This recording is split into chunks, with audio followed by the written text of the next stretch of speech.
ایک بادشاہ نے 2 غلام خریدے۔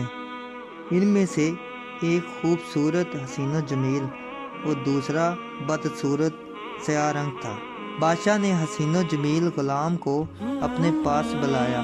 اس نے بادشاہ کے ساتھ بہت عمدہ گفتگو کی۔ زبان انسان کے اندر کا پتہ دیتی ہے۔ بادشاہ کو اس کی ظاہری شکل و صورت، اس کا انداز پسند آیا۔ اس نے اسے حمام پر بھیج دیا تاکہ نہا دھو کر آ جائے، اور دوسرے غلام کو اپنے پاس بلا لیا۔ وہ بظاہر شکل و صورت میں معمولی اور سیاہ رنگ تھا۔ بادشاہ نے اس سے گفتگو کی تو وہ اسے معمولی عقل کا انسان لگا، اور اس نے ارادہ کیا کہ اس غلام کو اپنے دربار میں ذرا دوری کا کام دے گا۔ بادشاہ نے اسے مزید جانچنے کے لیے کہا کہ دوسرے غلام نے تمہارے بارے میں بہت برائی کی ہے۔ اس نے کہا کہ تو چور، بد چلن، بد صحبت، کم ہمت اور نامرد ہے۔ دوسرے غلام نے کہا کہ وہ ہمیشہ سے سچا ہے، اس جیسا صادق میں نے نہیں دیکھا۔ سیدھا، نیک خصلت، باشرم، بردبار، احسان اور سخاوت اس کا معمول ہے۔ میں اس نیک خیال کو غلط نہیں کہتا، اپنے آپ کو الزام دیتا ہوں کہ اس نے میرے اندر یہ اوصاف بد دیکھے ہیں۔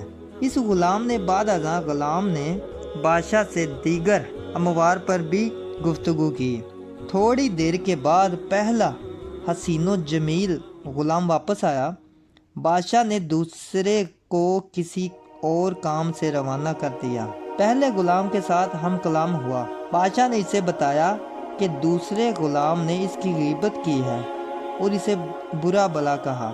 یہ غلام غصے میں لال پیلا ہو گیا اور دوسرے غلام کی شدید مذمت کی۔ شہنشاہ نے اس کی باتیں سن کر اسے خاموش رہنے کو کہا اور بھانپ لیا کہ یہ حسین و جمیل غلام بظاہر حسین ہے مگر اس کی روح بدنوا ہے، جبکہ بظاہر بدصورت و سیاہ رنگ والا غلام حسین نہیں مگر اس کی روح خوبصورت ہے۔ لہٰذا بادشاہ نے فیصلہ کیا کہ اس کے لیے دوسرا غلام زیادہ عزت اور قابل احترام ہے اور اسے حاکم بنانا درست ہے، جبکہ پہلا غلام محکوم بننے کے لائق ہے۔ انسان کی راحت، زبان کی حفاظت اور اعزاز کے قابل وہ ہے جو اندر سے حسین ہے، نہ کہ ظاہراً۔